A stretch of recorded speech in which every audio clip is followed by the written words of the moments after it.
All right, I'm here with Jack Gibson, just coming off the mat, the A-Day 150-pound individual tournament state champion.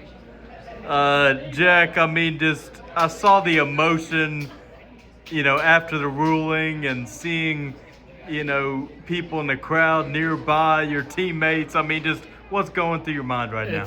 It's such a surreal moment. It's been something that I've dreamed about since I first started in wrestling back in the summer of my fourth grade student year.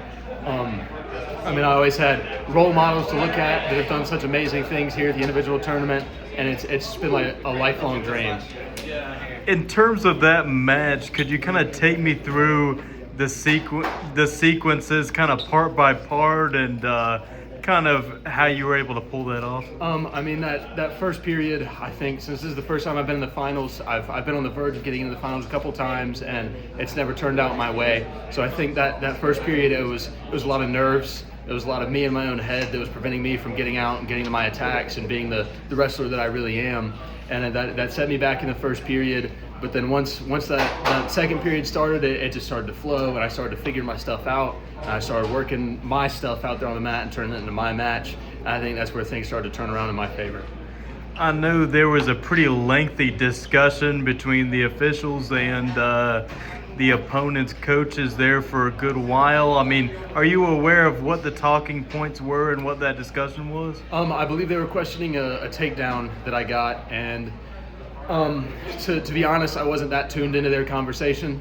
I knew at that time I was ahead, but I stayed focused. I tried to keep my head in the match as much as possible. I was safer on the side of anticipating that it wasn't over than that it was over, and I think that motivation to stay strong and stay in the match, even though I didn't need it at the end when it turned out to be in my favor, that call, but I stayed really focused in the match, trying to make sure that in case things went to a sudden victory or some kind of either tiebreaker, that I would still be mentally prepared and I was still in the match ready to go.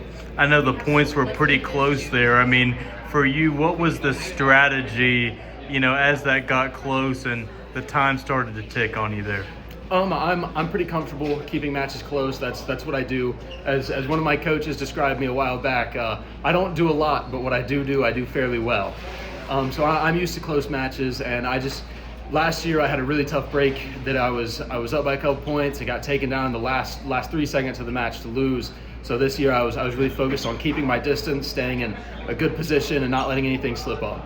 I know a senior now. Do you have any college plans, or are you still sorting that out? Or? I've decided where I'm going to college, but I've decided not to pursue a wrestling career.